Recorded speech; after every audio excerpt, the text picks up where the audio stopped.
The golden ratio.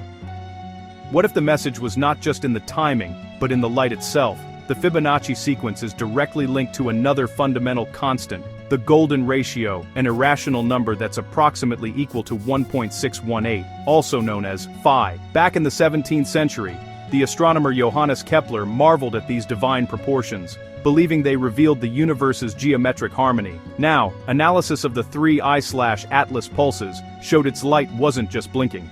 Its peak brightness actually scaled with each pulse. The intensity of the second pulse was roughly 1.6 times that of the first, and the third scaled similarly, matching the progression of phi.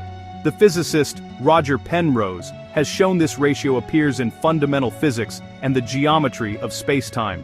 To produce such a signal would require a mechanism capable of precise energy modulation, which is, honestly, far beyond random reflections off an asteroid. The energy distribution of the pulses also matched a logarithmic spiral, a form found everywhere from nautilus shells to the arms of hurricanes.